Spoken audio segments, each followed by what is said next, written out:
মাসে তো লক্ষ্মী ভান্ডারের টাকা 1 টাকাও ঢোকেনি। কালকে কিস্তি আছে, কিস্তিটা কি করে দেবো সেটাই তো আমার চিন্তা হচ্ছে গো। ভালো করে চেক করে দেখলে? সার্ভার ডাউন ফাউন ছিল না তো? ফিঙ্গার ঠিকঠাক লিখছিল তো? অ্যাকাউন্টটা খুলে চেক করে দেখলো? হ্যাঁ গো, সব চেক করে দেখলো, টাকা ঢোকেনি। যদি লক্ষ্মী ভান্ডারের টাকাটা না পাই তাহলে কিস্তি দেবো কি করে গো? কি আর করবো বল, সব কপালের দোষ। লক্ষ্মী ভান্ডারের টাকাটা মাসে মাসে তুই পেছিলি বলে ওই জন্য আমি কিস্তিটা নিলাম, যে আমি কাজ না করতে পারলেও লক্ষ্মী ভান্ডারের টাকাতে আমি কিস্তিটা চালাইতে পারবো। ই তো দেখছি শালা কাটে গজালে লেগে গেলাম তো মারা।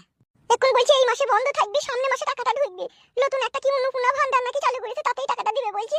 সেখানে লক্ষ্মী ভান্ডার টাকা ঢুকবে না, সেখানে দেখবি বিধবা ভান্ডার টাকা ঢুকবে। শালা যদি কিস্তি না দিতে পারি, শালা কালকে কিস্তি সার এসে জামার কলার ধরে 10-এর সামনে টাইমতে টাইমতে লিয়ে যাবে, কি মারা ভালো লাগে রে।